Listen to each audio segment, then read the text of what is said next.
nk'aba barimu bo koko baba bari ku rubuga bambwira ati nongeze umushahara, barareba amafaranga atarabuze koko, cyangwa nkabona n'umwarimu umwe wenda akangeraho tukaganira tukagirana ibiganiro. Ibi bintu si byo pe.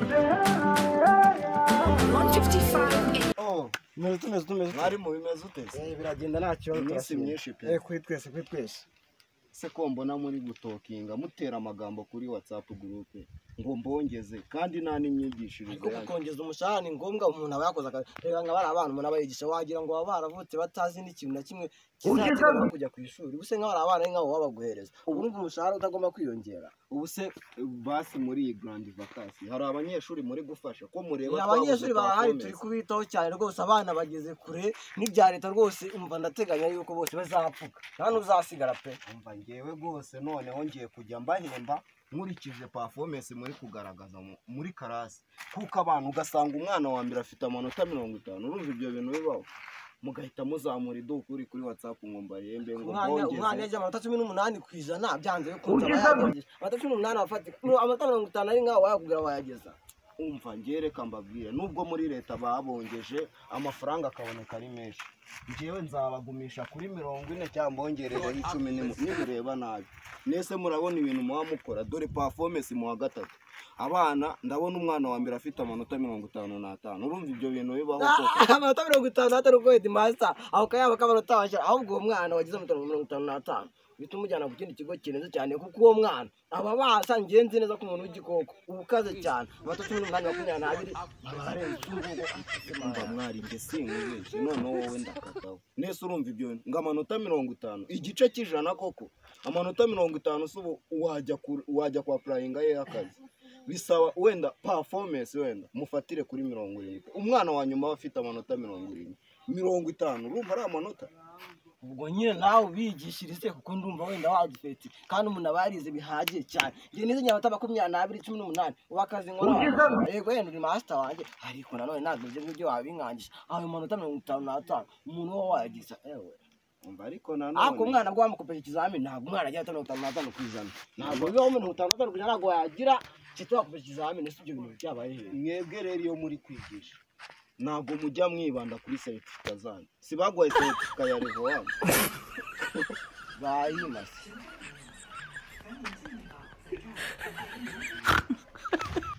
noneho ukuntu ibintu bigiye kugenda, dore pe uritanze nk'umwarimu wanjye unsanze mu rugo hano, sibyo? Ndabyumva noneho kugira ngo ibintu tubishire mu buryo neza, njyewe uzatsanga muri biro turi ku ishuri, ariko ndakwisabiye ngewe kano kanya tangira ufasha abana, kuko ishuri ryawe niryo riri gutsindwa cyane. ariko nabari abana wagira ngo bafite ibikoma mu mutwe, tubatiwe kuri list bagiye kubimenya.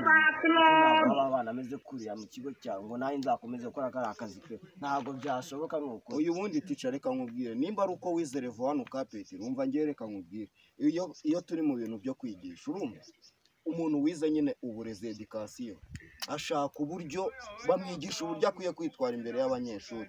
umunyeshuri uko yaba ameze kose, nimba yanagusuzugura akagukora hose, bisaba gupoesha nyine ugatuza pe. ariko nk'abantu umva wowe ndabona nyine nta kibazo nzagusanga mu basi ngewe none urumva ngiye no kubashakira amahugurwa, ariko ikigo cyanjye kireke umva gitera imbere pe.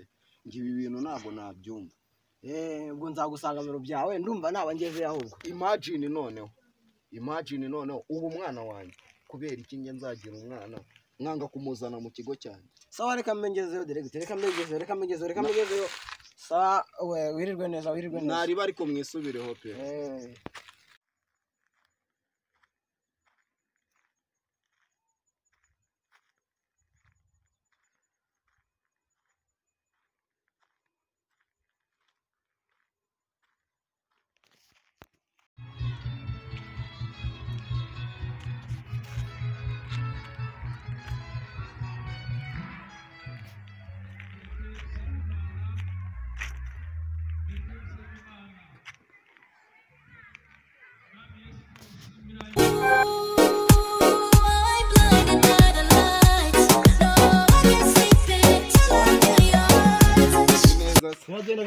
shaka ubi byadanje nanjye mama wawe nari masesekaye nkuko wari wabinsabye none se ngo bimeze icyo tuganira ku myigire y'abana urebye ibintu ni neza cyane kubikora biragenda ko duherukana se waje kunsura kiriya gihe buriya nyine yuko se ko wansabye kugusanga kuri byo yawe ubwo nyine nawe nari mabaye ntabwo ntabwo yanica gahunda ni nk'umuntu w'umundiga waho ngaho ko wisubiye ibintu byose nakubwiye yashyize ku murongo kwisubira hose ni ubusanzwe nsanzwe nkora urabizi neza cyane ndabona na ba telesiporo tica bari kunyandikira bambwira ubusa ngo mbongeze kandi nta mafaranga nashira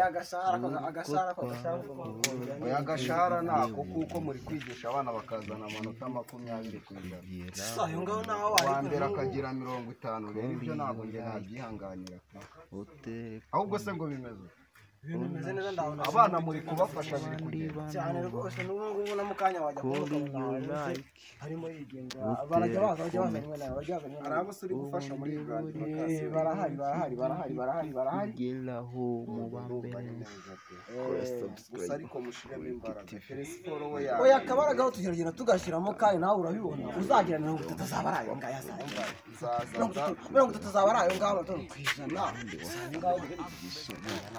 ntagahagije performance ni 60 wenda umwana wagize make da 60 none ari kuzana uwa mbere ari kuzana hafi ya 60 ubwo bagutereka muri library kuko directeur ubwo bagutereka muri library amanota 50 nanga cyangwa 70 oya manota arahari menshi cyane kandi teretse ibintu okay ndumva naho ibiganiro byinshi cyane mfite narenza aho ngaho reka ngene megereje numvisha hari n'abandi bana bafite gahunda nyine hari umwana ushaka kugira ngo icyo mufasha nyine gake gake reka mbe ngiye wari usanze ndi no gufunga sawa nari bituzasubira yewe ntabwo njya nigora haratsaga kwigira aho ngaho ubundi mu biruhuko kora sabu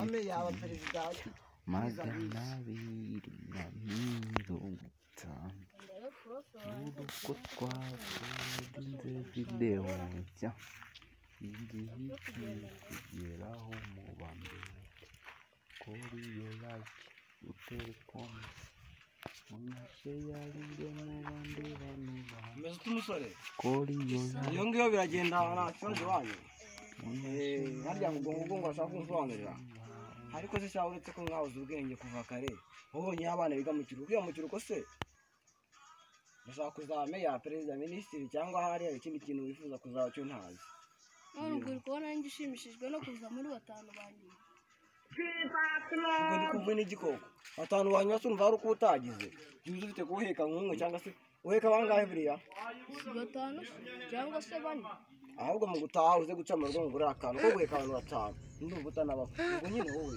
umuntu tugira nangahe kujana Ahota 12 ku mwana nkaho ungana gutya ubuse ko 12 jya buriya niga n'imiyaga nyine batambuka bakangurira ubuse ntabwo ndi mwarimu wawe ndagiye n'igize ibiki umva ndakeka nawe ugihita ubuze kwiga turebamo igutungutu twonyine agatugambo turi twonyine gusa ubundi wicarire ugende ibindi tuzatubera twafunguye kiwe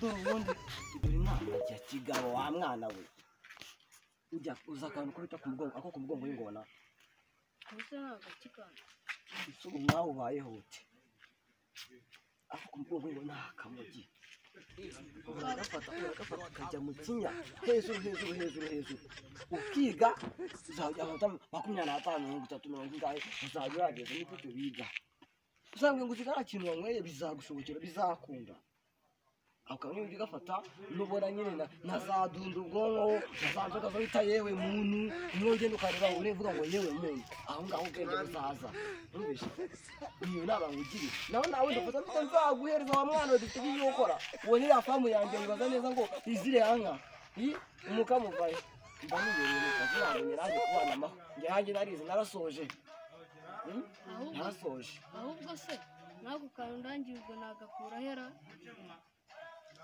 uje kuncaho mu rugo nta kibazo nakurebera ariko ubwo nawe ugenda ureba ukuntu uri iwanyu rero umuntu utuye mbizane hanyuma nzajya gufasha gutyo abandi bane twakomeje zigaragara bikanga 30 byonyine 30 nzagufasha utundi uzajya tuzana gahoro ese ubundi abana nk'aba ngaba muri iki gihe wamugana ikindi kintu umuntu yamufasha kuko nta kundi nyine n'ubundi kabisa n'ibyo ngibyo buriya nta kindi nta buri gusa kuko namuhereza sinzi aratsimazi